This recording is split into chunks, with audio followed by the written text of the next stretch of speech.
In this video, we're going to look at the Big Bang Theory and the evidence to support it. The Big Bang Theory states that the universe began with a colossal explosion about 13,700 billion years ago and has been expanding ever since. There are two pieces of evidence for the Big Bang: cosmic microwave background radiation and redshift. Disconnect a TV from any cable connection.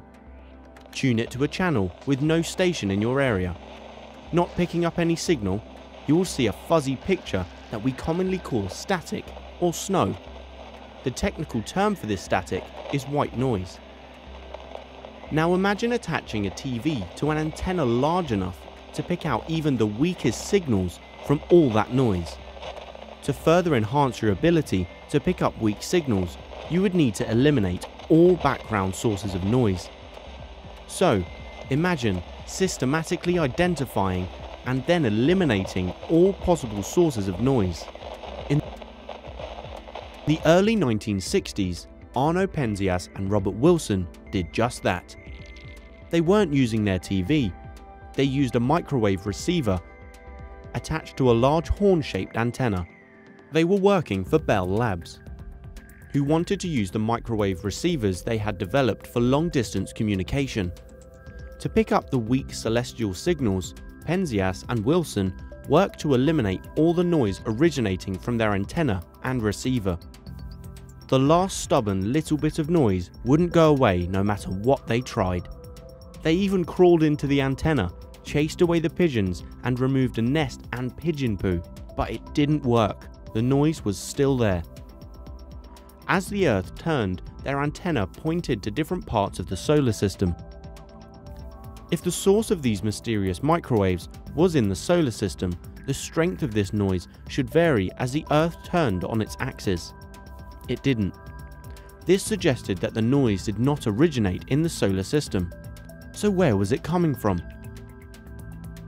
The Earth continued its annual journey around the Sun. If the microwaves originated from a distinct location in our galaxy or perhaps another galaxy, then the noise level should increase when the Earth was on the same side of the Sun as the source of the microwaves. The noise level didn't change as the Earth orbited the Sun. Penzias and Wilson were confused. Around the same time, Robert Dicke was investigating something called the Big Bang Theory. He thought that if this theory for the origin of the universe was correct, the whole universe should still have some microwaves present. Then Dicke heard about Penzias and Wilson's experiments. The microwaves turned out to be what was left after 10 to 20 billion years of the expansion of space, being the remains of the heat of the Big Bang. These microwaves are called cosmic microwave background radiation, or CMBR. So what about the other evidence for the Big Bang? Redshift. Redshift shows how the light from distant stars is shifted to the red end of the spectrum as the wavelength increases. The further away the star, the greater the redshift, which means the more distant a galaxy is, the faster it is moving away from us. This suggests that the universe is not static as was once thought, but is in fact expanding. For more on the redshift, watch this video.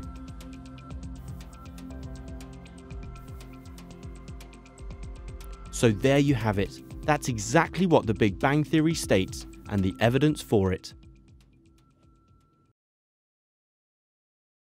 By the early 1960s, we had a consistent theory for how the universe scaled over time, with three basic curvature models.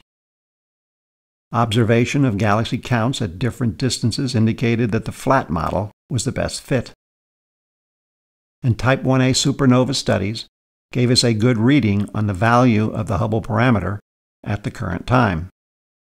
But the Big Bang Theory was challenged by a steady-state cosmology that held that the cosmological principle was true for all observers and for all time.